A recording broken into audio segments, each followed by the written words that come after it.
Karena kalau agama itu kan memang sifatnya tetap ya Mbak ya, tauhid ya kan, apalagi perihal ilmu fikih yang itu batasannya jelas, itu tidak bisa keluar dari situ fikih ya, apalagi kalau fikih budiah ya, dalam tanda kutip ini fikih budiah. Kalau fikih peradaban nanti beda lagi. Kalau fikih budiah kan jelas empat itu ya kan, apalagi mayoritas di Indonesia itu ya menganut empat itu jelas itu nggak bisa menerima dari sembarang orang. Ini nanti berkaitan dengan kalau di kitab kalau di bab itu yang ru'yatul hilal, itu kan harus ada orang adil ya kan. Ada kabar misal hilal sudah kelihatan, nah itu benar-benar harus adil ya kan. Dan saksi ya, di bab persaksian itu syaratnya juga harus adil ya kan. Karena memang zaman dulu itu dan bahkan sekarang tidak semuanya adil. Jadi perihal agama bisa jadi nanti ngeprank ya kan, apalagi sekarang seperti itu, apalagi bisa jadi ngeprank. Nah, undur makola ini nanti berkaitan dengan sifatnya adalah sosial kan? Yang berkaitan dengan sosial, berkaitan dengan adab, berkaitan dengan hubungan horizontal. Nah, hubungan vertikal karo pangeran ya jelas ini harus kepada ahlinya. Apalagi perihal misal kayak medis ya kan, medis itu tidak bisa orang menjustifikasi. Kemudian apalagi yang itu harus ahli gitu loh Mbak. Tapi kalau hal sosial kan nggak perlu hal-hal sosial. Kemudian kalau nanti tingkatnya misal diskusi di medsos ya kan, kalau di medsos itu juga sama. Di medsos itu kita harus benar-benar, kalau saya pribadi di medsos itu kalau misal komentar, meskipun toh itu yang komentar adalah orangnya itu akun fake, kalau apa yang dia ucapkan itu masuk akal, itu biasanya tetap saya balas. Kalau misal masuk akal ya kan. Sebaliknya kalau orangnya itu yang berkata akunnya itu akun-akun jelas manusia, tetapi kok komentarnya nggak jelas, ya nggak saya kubis.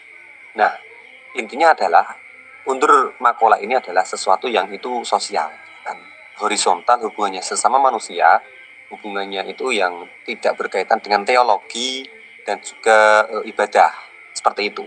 Bagaimana kalau eksperimen dari seorang itu berbeda dari ortodoksi yang dapat menimbulkan kegaduhan? Ini gimana nih maksudnya? Eksperimen agama, wis dilakukan itu, Lia Eden, eksperimen agama, wapi agama 30.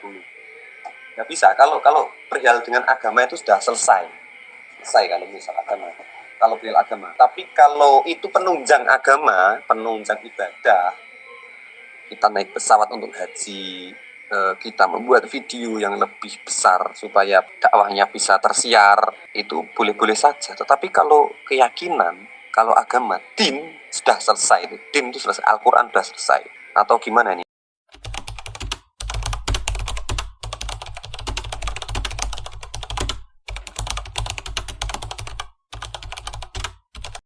Oh, ini pengalaman ya, nggak teoritis ya. Berarti sifatnya ini bukan teoritis ya. Nah, makanya tadi dari awal sudah saya notes. Ini agak dilematis karena wong lagi ikut ngaji iki terus bahasnya babnya ulama. Wah, ini waduh, ising lagi gabung. Nah, yang sudah lama bergabung dulu sudah dibahas. Di bab sebelum-sebelumnya itu yang adab muta'alim, adabnya murid sudah. Bahwa belajar itu ya tobakon antobakin, bertahap. Di bab sebelumnya itu jelas banget. Jangan terburu-buru untuk belajar, untuk langsung mencari bab akhir, harus dari awal, bertahap. Cara maca buku ya diselesaikan. Ya memang, ibaratnya gini, logikanya gini. Kita membaca novel untuk satu bab itu memang pusing kan, tetapi kan harus diselesaikan supaya marem gitu loh. Seperti melihat cuplikan film. Kalau melihat awal-awalnya saja ya juga nggak enak, tapi kalau sampai selesaikan juga manfaat. Nah, nggak bisa belajar langsung mendapatkan manfaatnya seketika itu langsung, itu nggak bisa mas, nggak bisa. Pengalaman saya seperti itu, nggak bisa kok kita belajar langsung, wah ya penak banget penak banget langsung untuk manfaatnya. Makanya saya menulis, kalau teman-teman masih ingat tentang ngaji itu ya, tentang anak kecil ngaji itu, meskipun tidak bermanfaat secara langsung, tetap itu setidaknya mencegah kerugian. Dengan belajar itu kita menghindari maksiat, kita menghindari perbuatan yang tidak bermanfaat, perbuatan yang terlena-lena, atau menghindari merugikan orang lain ya kan. Makanya ngaji ataupun belajar itu ada tahap-tahapnya. Ada 3 itu. Sebelumnya juga dirasakan. Nanti kerasanya biasanya kalau sudah lama, kan? Kalau sudah lama. Nggak bisa langsung bisa nggak bisa. Itu supaya memang dibuat demikian supaya kita mau belajar terus lah. Kerasanya nanti kalau sudah bermasyarakat, kalau sudah di lingkungan pekerjaan, seperti itu mas. Ya misal kayak gini, misal dulu saya belajar saya dulu ikut itu, bayangkan wis iki bayangan wis, di Lirboyo itu tidak boleh keluar, tidak boleh main HP, tidak ada fasilitas elektronik kecuali pelajaran TIK, tidak boleh melihat televisi, koran pun ya, koran boleh. Kemudian saya itu waktu itu memaksa ikut kayak belajar kursus jurnalistik. Ya pelajarannya memang dasar pol. Coba itu jam 11 malam mas, bayangkan jam 11 malam sampai jam 1 pengajarnya Pak Saiful Asad dulu. Saya berangkat dari HMP, itu adalah pondok paling timur di Lirboyo, menuju Aula Muktamar. Belakangnya Aula Muktamar. Aula Muktamar itu paling barat di Lirboyo, itu kursus jurnalistik. Nah, dipikir-pikir oleh apa nih coba? Belajar jurnalistik, sedangkan saya nggak megang HP, nggak megang laptop, nggak megang komputer, baca pun koran. Mau menulis kemana? Laptop aja nggak boleh, komputer nggak boleh. Itu seolah-olah nggak ada manfaatnya. Ternyata ketika sudah lulus dan ternyata saya mengabdi di bidang media, itu manfaatnya banyak banget. Ya waktu kursus itu blas gak ada manfaatnya, blas sedikit pun nggak ada. Waktu itu nggak ada blas, ya ngantuk tok. Untung mengajarnya asik waktu itu. Jadi seperti itu mas, kita nggak bisa merasakannya secara langsung, tapi nek Gusti Allah menghendaki dan kita mau bekerja keras, insya Allah lancar. Seperti itu.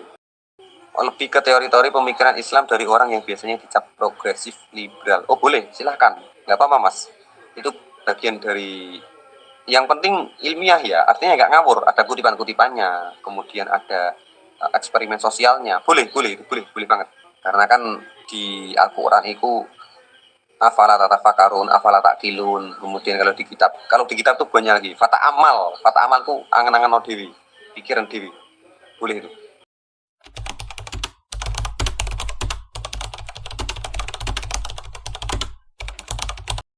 Orang alim dan ulama, ya jelas tadi ya. Kalau secara ini kan pengertian alim itu orang yang mengetahui. Dengan ulama itu ya selain mengetahui ya juga mengamalkan. Nah, masalahnya adalah kalau di dalam agama itu susah, banyak banget yang ternyata ulama dan alim karena tidak terhitung.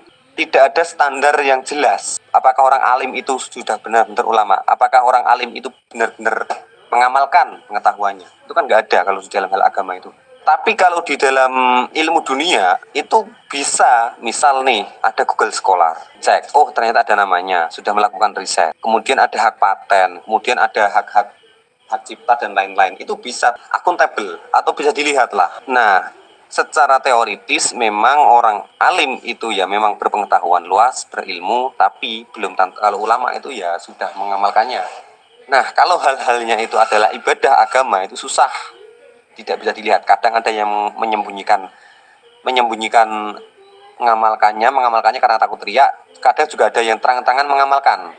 Dan ternyata yang mengamalkan tadi ya juga kurang berpengetahuan. Nah, yang paling akuntabel itu adalah yang ilmu dunia, bisa dilihat.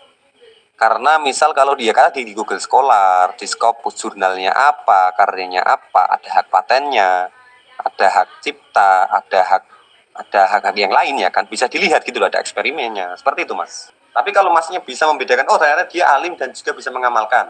Dia membuat quotes untuk tidak pacaran, ternyata dia juga nggak pacaran. Dia melakukan kursus parenting untuk memiliki anak tidak boleh lebih dari 2, dan ternyata dia benar-benar tidak lebih 2, berarti itu benar-benar lama itu. Misalnya kalau ternyata kader posyandu mengajarkan tentang KB anaknya wis 4, nah ini masalah. Mak saya sendiri ini tertawa beliau mendengarkannya.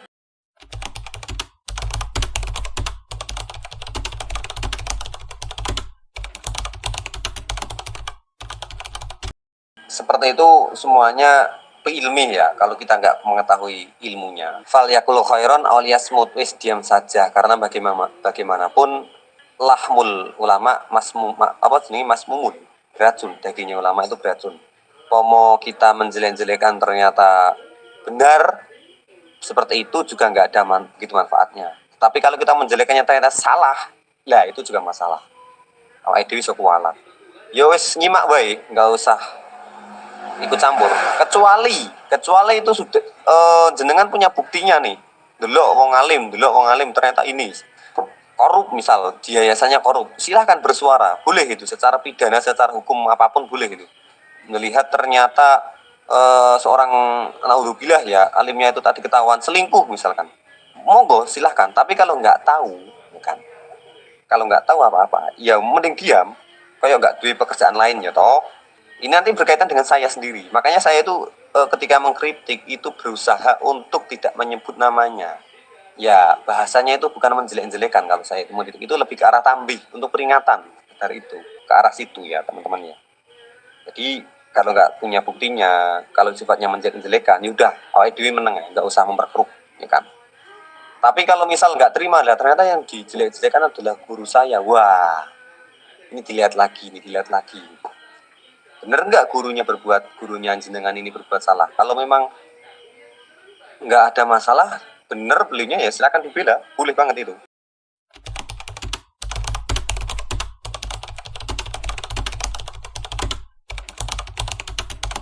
Nggak perlu didebat, nggak perlu didebatkan, wis iananul maasi, wis maling kontennya orang lain ya toh. Secara pidana genah, ada undang-undang hak cipta, arek pembelaan bijal. Wis genah itu ya teman-teman ya. Wis genah itu haram mutlak. Wis mending nyeleng sidik lah nggih tuku kuwi, nggih tuku paketan sak bulan piro to kayak video kan. Hukum menggambar boleh.